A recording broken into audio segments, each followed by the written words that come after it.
नमस्कार, BDV news के इस बुलेटिन में आपके साथ मैं हूं स्वाति। शहर से जुड़ी खबरों को देखेंगे विस्तार से, लेकिन सबसे पहले एक नजर डालते हैं हेडलाइंस पर। मकर संक्रांति के पावन पर्व पर श्रद्धालुओं ने लगाई आस्था की डुबकी। गौरीघाट सहित सभी नर्मदा घाटों पर उमड़ी श्रद्धालुओं की भारी भीड़। पुण्य स्नान के बाद श्रद्धालुओं ने दान कर अर्जित किया धर्म लाभ। कलेक्टर दीपक कुमार सक्सेना ने टीएल बैठक में की शासकीय कार्यों की समीक्षा। सीएम हेल्पलाइन और कोर्ट की अवमानना से जुड़े प्रकरणों को प्राथमिकता से निराकरण करने का अधिकारियों को दिया निर्देश। थाने से चंद कदमों की दूरी पर चोरों ने दिया चोरी की घटनाओं को अंजाम। माड़ोताल थाना क्षेत्र में आभूषण और किराना दुकान में हुई चोरी की वारदात से मचा हड़कंप। शटर उठाकर हुई दुकानों में चोरी।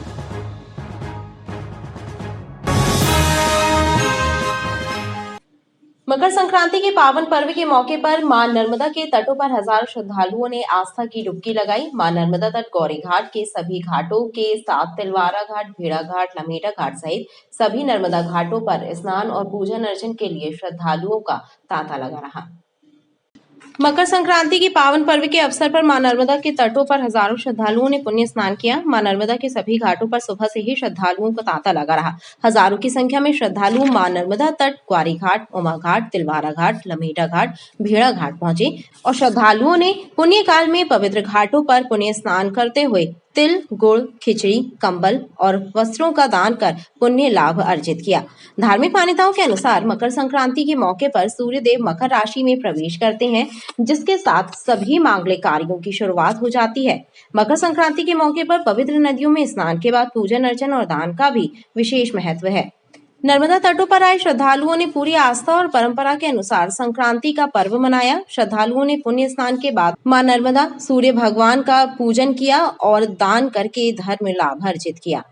आज मकर संक्रांति का पुण्य पर्व का अवसर है। मां नर्मदा के पावन तट पर हम सपत्नीक सपरिवार आए हैं और यहाँ पे हनुमान जी वाले पंडित जी के पास हमने सत्यनारायण भगवान की कथा सुनी है।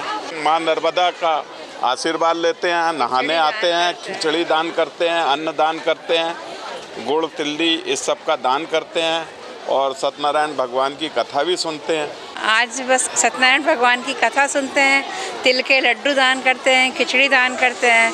आज मतलब नर्मदा जी में भी नहाते हैं, बस यही। और आज के दिन सूर्य नारायण मतलब उत्तरायण होते हैं। बस खिचड़ी, सिंदूर दान, सुहाग की चीज़ें बांटते हैं, 14 चीज़ें बांटते हैं आज तो सुहाग की। आज के दिन मां नर्मदा में तिल लगाकर स्नान करने से हमारा स्वास्थ्य हमेशा अच्छा बना रहता है। साथ ही हमारे जन्म जन्मांतर के पाप भी नष्ट हो जाते हैं। आज के दिन विशेषतया तिल, गुड़ दान करने से हमारे पितरों की आत्मा भी तृप्त होती है। मकर संक्रांति के पावन पर्व को देखते हुए नर्मदा तटों पर श्रद्धालुओं की सुरक्षा के इंतजाम भी किए गए। गौरीघाट में सुरक्षा के लिहाज से नौका संचालन पर प्रतिबंध लगाया गया। भगवान सूर्य नारायण आत्मा के कारक हैं, इसलिए उनकी उपासना से आत्मा की उन्नति होती है। साथ ही ज्ञान, बुद्धि और राज्य सौभाग्य की प्राप्ति भी होती है। इन्हीं धार्मिक मान्यताओं के चलते सिविक सेंटर बगलामुखी मंदिर में सूर्य उपासना की जा रही है। आयोजन में शामिल होकर श्रद्धालु पुण्य लाभ अर्जित कर रहे हैं।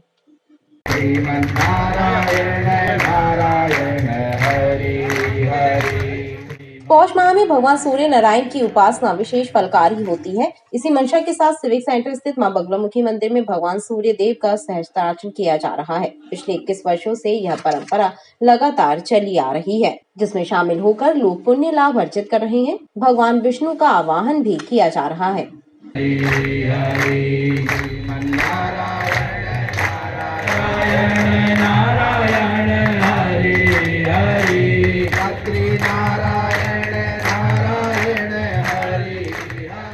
आरोग्यम भास्कराभिच्छेद श्री बुच्छेदुतासनः। भगवान सूर्य भगवान की कृपा हम सभी लोगों पर बनी रहे।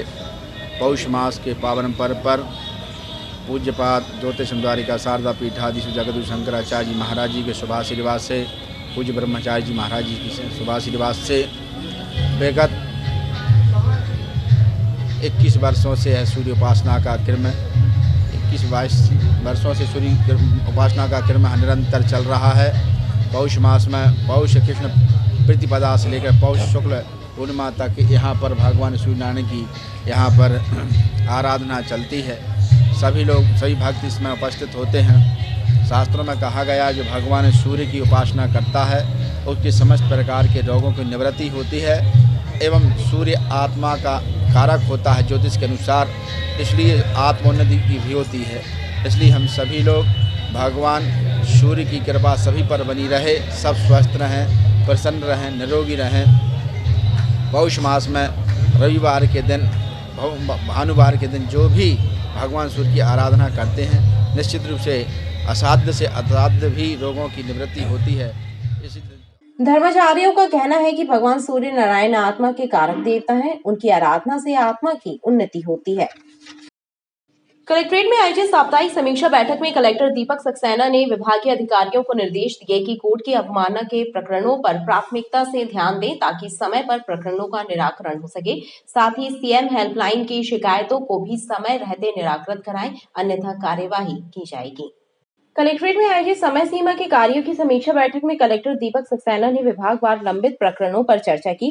साथ ही कोर्ट की अवमानना एवं सीएम हेल्पलाइन के प्रकरणों के निराकरण के निर्देश दिए। कलेक्टर ने कहा जनहित के मुद्दों पर प्रभावी कार्यवाही करे ताकि जनता राहत महसूस कर सके। के प्रपोजल मुझे चाहिए और ये प्रपोजल आप 20 तारीख तक हमारे को दें। एक 20 तारीख तक भी आप अच्छे व्यक्ति की पहचान नहीं कर पा रहे हैं, जैसे आज 8 तारीख है, 12 दिन में नहीं कर पा रहे हैं तो फिर ठीक है ना, वो एनालिसिस हमको कर लेना चाहिए। हम जिनको उपयोग से समझेंगे वो बाकी सीनियर जो ऑफिसर उनके साथ बातचीत करके वो हम करें।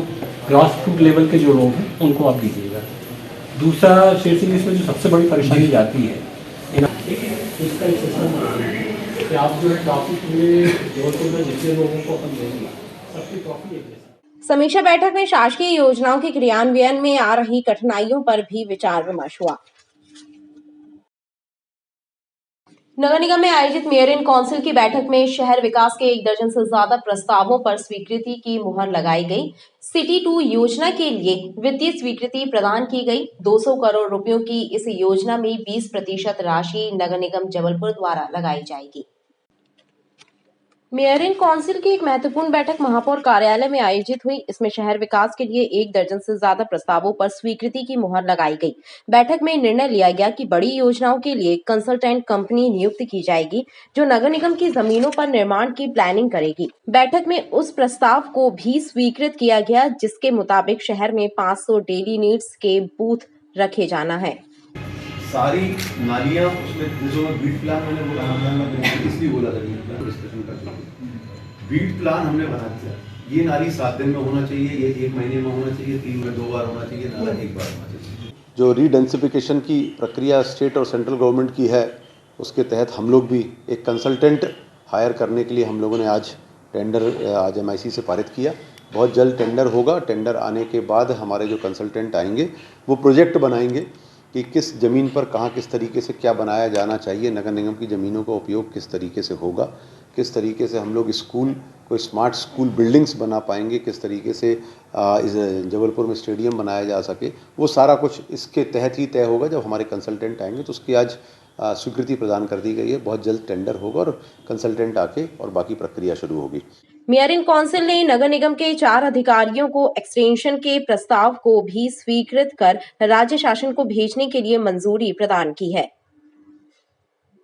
मकर संक्रांति के पावन पर्व पर मां नर्मदा तट गौरीघाट में उमड़ने वाले श्रद्धालुओं की भीड़ को देखते हुए यातायात और पुलिस विभाग द्वारा नर्मदा तट गौरीघाट जाने वाले मार्ग पर बैरिकेड्स लगाकर वाहनों की आवाजाही को प्रतिबंधित किया गया। ऐसे में गौरीघाट आने वाले बुजुर्गों को घाट तक जाने में परेशानी उठानी पड़ी।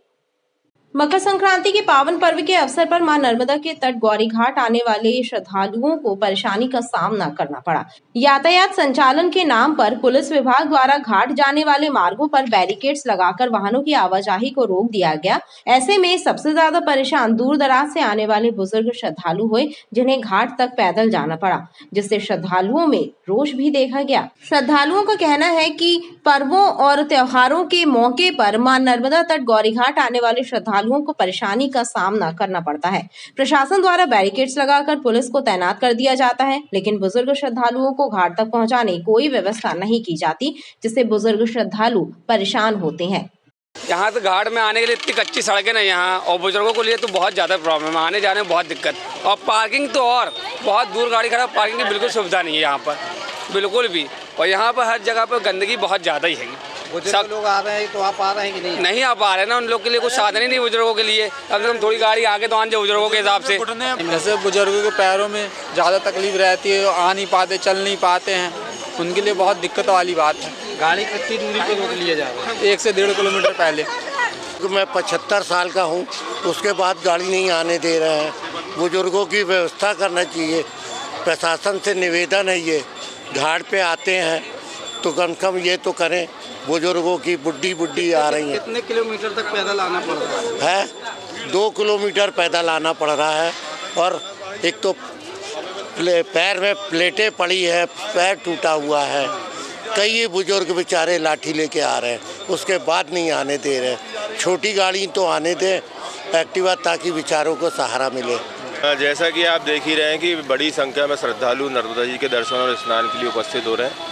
तो हमने पूरा प्रयास किया है कि लोगों को निकट से निकट पार्किंग मिले और व्यवस्थित ढंग से लोग अंदर आ सकें, किंतु ये हमारी कोशिश है कि घाट के आसपास बिल्कुल हम वाहनों का प्रवेश वर्जित रखें, ताकि पैदल श्रद्धालु आसानी से जा सकें, दर्शन कर सकें, दर्शन लाभ ले सकें। जैसे बुजुर्ग लोग आ रहे हैं उनके लिए क्या? बुजुर्ग लोगों को हम जाने दे रहे हैं, अनुमति दे रहे हैं। इसके साथ ही नर्मदा तट के आसपास रहने वाले लोगों को भी व्यवस्था के नाम पर परेशानी उठानी पड़ती है। मकर संक्रांति, बैसाखी, नर्मदा जयंती सहित अन्य धार्मिक पर्वों पर प्रशासन श्रद्धालुओं और स्थानीय लोगों की आवाजाही के समुचित इंतजाम करने में असफल साबित होता है और श्रद्धालु परेशान होते हैं। ठंड से बचने के लिए जेल बंदियों को जेल प्रशासन द्वारा गर्म जैकेट प्रदान की गई है। सेंट्रल जेल में ही तैयार कराकर जैकेट्स का वितरण कराया गया है। इससे जैकेट बनाने का अनुभव भी जेल बंदियों को मिला, जो आगे चलकर इनके सामाजिक पुनर्वास में सहयोगी साबित होगा। कोरोना के दौरान सेंट्रल जेल जबलपुर के बंदियों ने बड़ी मात्रा में कपड़े के मास्क बनाकर पीड़ित मानवता की सेवा की थी। इसी तरह अब ठंड से बचने के लिए जेल बंदी गर्म जैकेट बना रहे हैं। फिलहाल इन जैकेट्स को बंदियों में ही वितरित किया गया है ताकि ठंड से रक्षा हो सके। आगे चलकर इन जैकेट्स का व्यावसायिक निर्माण भी संभव है। ये फुल और हाफ जैकेट किसी ब्रांडेड जैकेट से कम नहीं है। जेल अधीक्षक श्रीमान अखिलेश तोमर साहब के निर्देशन में बंदियों के लिए ठंड में विशेष व्यवस्था की गई है। जेल में ही स्थापित सिलाई उद्योग से बंदियों के लिए जैकेट बनवाई गई है, जिसमें फुल जैकेट और हाफ जैकेट बनवाई गई है। तो वृद्ध बंदी जो हैं उन्हें फुल जैकेट एवं सामान्य बंदियों को हाफ जैकेट दी जा रही है। एवं सोने के लिए बंदियों को जो सामान्यतः 3 कंबल दिए जाते थे तो 5 कंबल कर दिए गए हैं, और वृद्ध बंदी जो ज़्यादा है, जिन्हें ठंड ज़्यादा लगती है, तो उन्हें 6 कंबल भी प्रदान किए जा रहे हैं। और जेल चिकित्सक द्वारा जो अस्वस्थ बंदी हैं, वृद्ध है, उन्हें नहाने के लिए गर्म पानी भी दिया जा रहा है, व्यवस्था की गई है। ठंड के मौसम में बंदियों को विशेष ध्यान रखा जा रहा है। इसी प्रकार से जेल जो खोली जाती है, अनलॉकिंग का सिस्टम होता है, वो भी समय जो रहता था पहले, उसको थोड़ा विलम्ब से खोला जा रहा है ताकि ज़्यादा सर्दी में, ठंड में बंदियों के मौसम का। जेल प्रशासन का कहना है कि जेल को सुधार गृह के रूप में विकसित किया जा रहा है। जेल बंदियों को नए नए हुनर सिखाए जा रहे हैं ताकि सजा के बाद इनका सामाजिक पुनर्वास आसानी से हो सके। मकर संक्रांति के मौके पर संस्कारधानी में विविध आयोजन हुए। उपनगरीय क्षेत्र रांझी में सेन समाज ने अखंड रामायण पाठ और भंडारे का आयोजन किया, जिसमें बड़ी संख्या में श्रद्धालु शामिल हुए। मकर संक्रांति के पावन पर्व के मौके पर संस्कारधानी में विविध धार्मिक और सामाजिक कार्यक्रमों का आयोजन हुआ। इसी कड़ी में उपनगरीय क्षेत्र रांझी में सेन समाज ने अखंड रामायण पाठ और भंडारे का आयोजन किया, जिसमें बड़ी संख्या में समाज के लोग और श्रद्धालु शामिल हुए। रांझी सेन समाज द्वारा मकर संक्रांति के दिन गरीबों की सेवा भावना से कंबल का वितरण और भोजन प्रसाद और उसके सुंदर कांड और सांस्कृतिक कार्यक्रम सभी समाज सेवियों के द्वारा इस पे थोड़ा थोड़ा सहयोग भी रहता है, और ये हर साल निश्चित किया गया। विगत 22 वर्षों से सेन समाज रांझी मंडल द्वारा मकर संक्रांति के उपलक्ष्य में यहाँ प्रतिवर्ष के अनुसार इस वर्ष भी अखंड रामायण पाठ, गरीबों को भोजन, भंडारा एवं कंबल वितरण का कार्य किया जाता है। इस मौके पर समाज सेवियों ने पीड़ित मानवता की सेवा का कार्य करते हुए ग्रामीण और बेसहारा लोगों को कंबलों का वितरण किया। सेन समाज बीते 22 वर्षों से मकर संक्रांति के पावन पर्व पर यह धार्मिक आयोजन कर रहा है। गढ़ा धामने के सामने बीच सड़क पर दो युवक आपस में भिड़ गए। दोनों युवक ने एक दूसरे से जमकर मारपीट की। खास बात यह है कि इस दौरान कुछ पुलिसकर्मी भी मौके पर मौजूद थे, लेकिन वह भी मूक दर्शक बनकर सब कुछ देखते रहे। दोनों युवक शराब के नशे में धुत होना बताए जा रहे हैं। घटना से राहगीर दहशत में आ गए। कुछ लोगों ने मारपीट का वीडियो बनाया और अब यह वीडियो सोशल मीडिया पर वायरल हो रहा है। दोनों युवक कौन थे यह पता नहीं चल सका, लेकिन सरेराह हो रही इस घटना ने कानून व्यवस्था पर सवाल खड़े किए। घटना रविवार की देर रात घटित होना बताई जा रही है।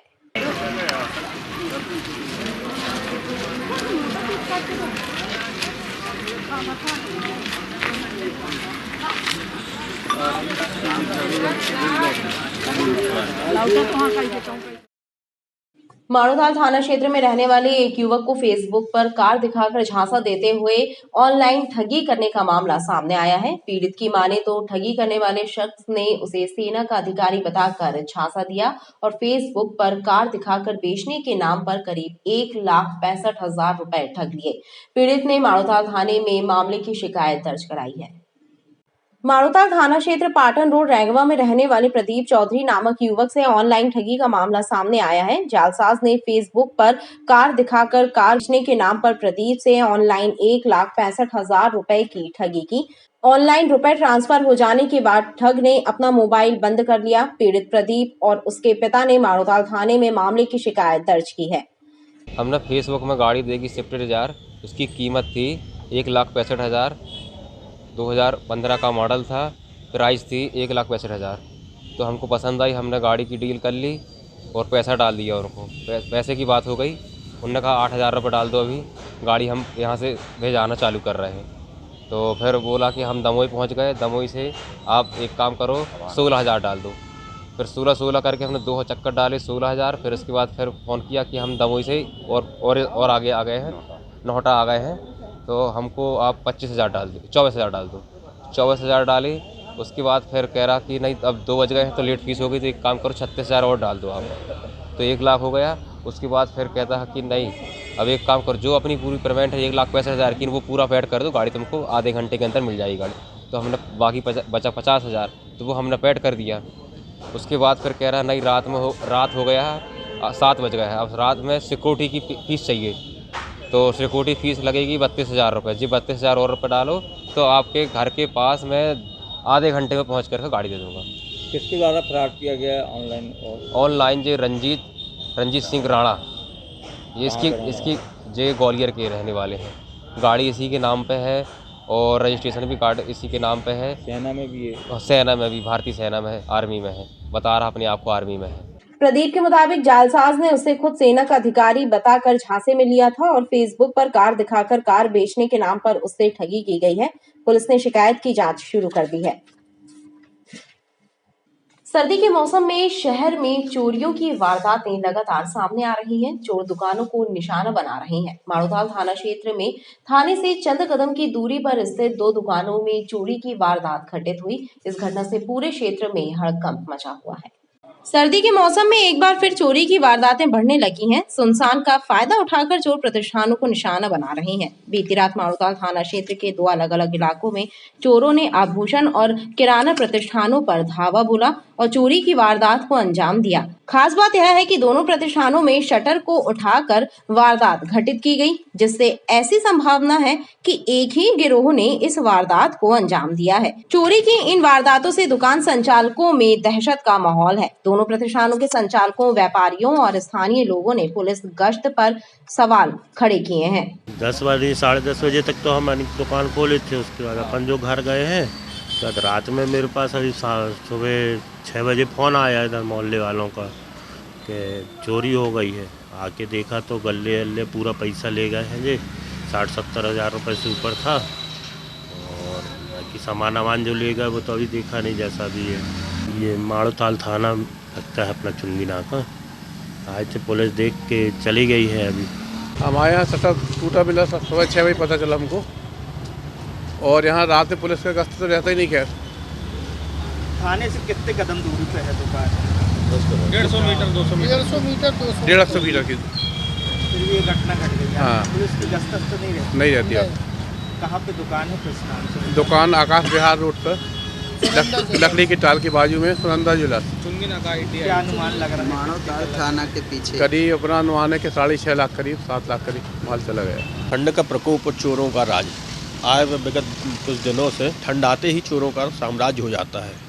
प्रशासन से निवेदन है कि अपनी गश्ती तेज करें और आम जनता को सुरक्षा का प्रस्तुत करें। घटना की जानकारी व्यापारियों ने माड़ोताल थाना पुलिस को दी, जिसके बाद पुलिस का अमला जांच के लिए मौके पर पहुंचा था।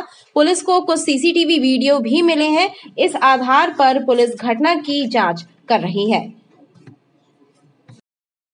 गोरखपुर थाना क्षेत्र सेठी नगर पानी की टंकी के पास रहने वाले एक 28 वर्षीय युवक ने फांसी लगाकर आत्महत्या कर ली। सोमवार की सुबह पड़ोसियों को इस घटना का पता चला, जिसके बाद उन्होंने परिजनों को घटना की जानकारी दी, जिसके बाद परिजन और पुलिस मौके पर पहुंच गए। पुलिस ने शव को पोस्टमार्टम के लिए भेजा है। सेठी नगर पानी की टंकी के पास रहने वाले 28 वर्षीय युवक निब्बू उर्फ नफीस ने अपने घर में फांसी लगाकर आत्महत्या कर ली। सुबह नफीस के पड़ोसियों को घटना की जानकारी लगी, जिसके बाद उन्होंने परिजनों को सूचना दी। परिजन मौके पर पहुंचे और पुलिस को जानकारी दी। पुलिस ने मौके पर पहुंचकर शव को पोस्टमार्टम के लिए भेजा और मामले में मर्ग कायम कर छानबीन शुरू कर दी है। ये हमको नहीं मालूम, सवेरे पता चला था, सुनने मिला तो आके देखे। हमारी सास भी नहीं थी, मोहल्ले वाले ने जाके लड़की ने बताया कि तुम्हारा देवर ने फांसी लगा ली, जाके देख लो उनको। मैं आके देखी, घर में कोई नहीं था। फिर अपने पति को भी बुला के लेके आई। तो उनका किसी से बात विवाद या कुछ क्या लगता है? ऐसा कुछ नहीं हुआ। कल वो बहुत ज्यादा पी लिए थे। काम करते थे बेलदारी का काम, बेलदारी में जाते थे। पैसा मिला होगा, मम्मी थी नहीं था, कोई नहीं था घर में। हम लोग सब अलग अलग रहते हैं, सबका खाना कमाना अलग है। पी खा के घूम के लगा ली। क्या हो गया था अचानक जी? कोई बात ही नहीं थी, सुनी न लड़ाई नहीं हुई, न कोई झगड़ा, कोई था भी नहीं घर में। कौन से क्या बात हुई हम लोग को भी कुछ नहीं पता। नफीस उर्फ निब्बू ने यह कदम किस कारण उठाया, इसे लेकर पुलिस जांच कर रही है। मध्य प्रदेश में अगले 4-5 दिन यानी 19 और 20 जनवरी तक कड़ाके की ठंड पड़ने के आसार नहीं है। ऐसा पश्चिमी विक्षोभ के असर के चलते होगा। मंगलवार 16 जनवरी से उत्तर भारत में वेस्टर्न डिस्टर्बेंस का नया सिस्टम एक्टिव हो रहा है, जिसका असर प्रदेश में भी देखने को मिलेगा। मंगलवार से उत्तर भारत में पश्चिमी विक्षोभ का नया सिस्टम एक्टिव होने की संभावना है, जिसका असर प्रदेश में भी देखने को मिलेगा। यानी 20 जनवरी तक प्रदेश में कड़ाके की ठंड पड़ने के आसार नहीं है। वेस्टर्न डिस्टर्बेंस की वजह से आसमान पर बादल छाएंगे, लेकिन बारिश की संभावना नहीं है। पश्चिमी विक्षोभ के असर से तापमान की गिरावट पर भी ब्रेक लगेगा। हालांकि अभी हवाओं का रुख उत्तरी होने से सर्द हवाओं का दौर जारी है, लेकिन प्रदेश के कई जिलों में रात और दिन का तापमान सामान्य से अधिक है। सोमवार को न्यूनतम तापमान सामान्य से 1 डिग्री सेल्सियस अधिक 11.6 डिग्री सेल्सियस दर्ज किया गया। मौसम विभाग ने मौसम शुष्क रहने की संभावना व्यक्त की है। खबरें लगातार जारी हैं, आप देखते रहिए PTV न्यूज।